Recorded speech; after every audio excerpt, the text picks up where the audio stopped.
আসসালামু আলাইকুম। আজকে আমি আপনাদেরকে তৈরি করে দেখাবো ঝটপট মজাদার এবং মুচমুচে চিকেন পকোড়া। বিকাল কিংবা সন্ধ্যার নাস্তায় অথবা মেহমানদারিতে সমানভাবেই চাই।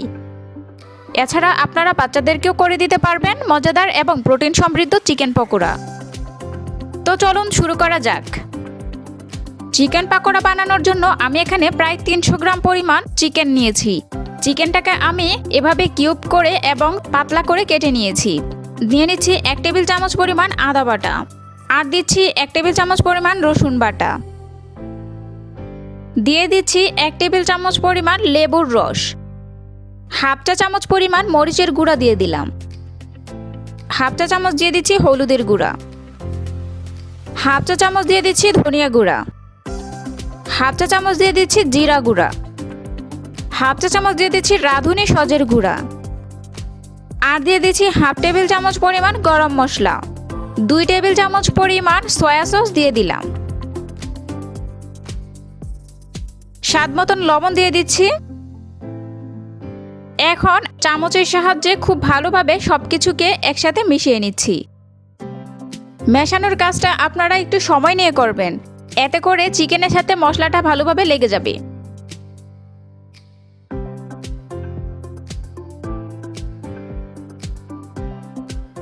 দিয়ে দিচ্ছি 2 টেবিল চামচ পরিমাণ তেল।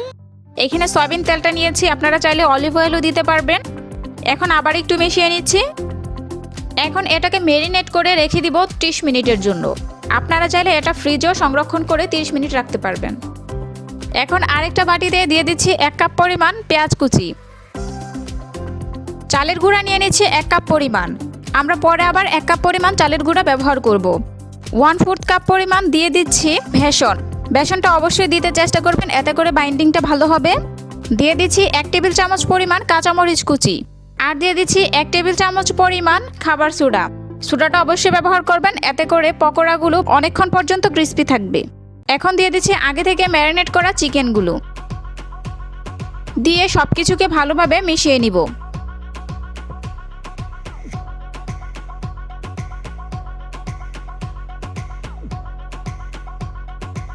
এ পর্যায়ে দিয়ে দিচ্ছি আরেক কাপ চালের গুঁড়া। চালের গুঁড়াটা আপনারা আপনাদের প্রয়োজন মতো নেবেন। যখন দেখবেন বাইন্ডিংটা ভালো হচ্ছে তখন আর চালের গুঁড়া ইউজ করতে হবে না। আমি আবারও একটু ভালো করে মিশিয়ে নিচ্ছি। এখন সামান্য একটু পানি দিয়ে এটাকে ভালো করে মেখে নিচ্ছি। পানিটা আপনারা আপনাদের প্রয়োজন মতো ব্যবহার করবেন, কারোর কম বা বেশি লাগতে পারে। আমি আবারও হাত দিয়ে ভালো করে শুকনো উপকরণগুলোর সাথে চিকেনটাকে মেখে নিচ্ছি।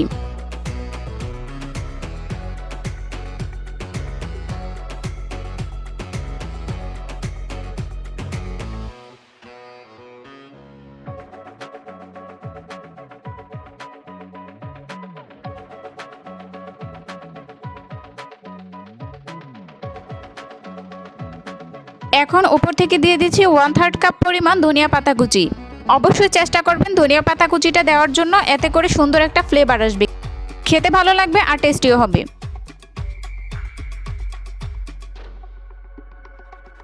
আমি আপনাদেরকে হাত দিয়ে একটু দেখিয়ে দিচ্ছি বাইন্ডিংটা কীরকম হবে। দেখুন, যখন হাত দিয়ে চাপ দিলে এরকম দলা হয়ে যাবে তখন বুঝতে হবে আমাদের ডোটা তৈরি হয়ে গিয়েছে। এখন আমরা এটাকে আরেকটা বাটিতে তুলে নিচ্ছি। এ পর্যায়ে আমরা পকোড়াগুলো ভেজে নিব।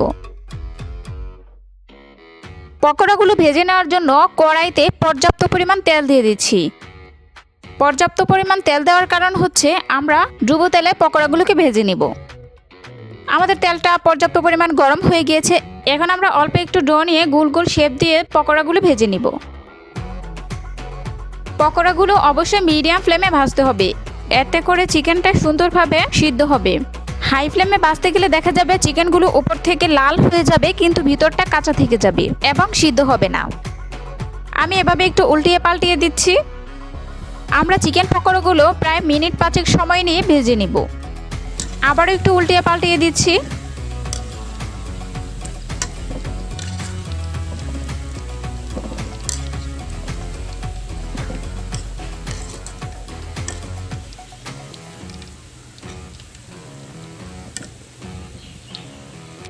দেখুন উপরটা প্রায় বাদামি কালার হয়ে এসেছে।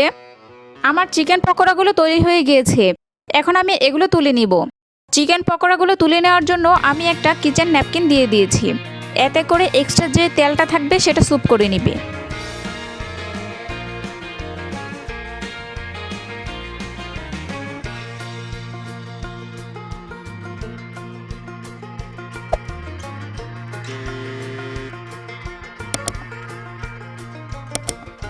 আমি এভাবে করে সবগুলো চিকেন পকোড়া ভেজে নিয়েছি।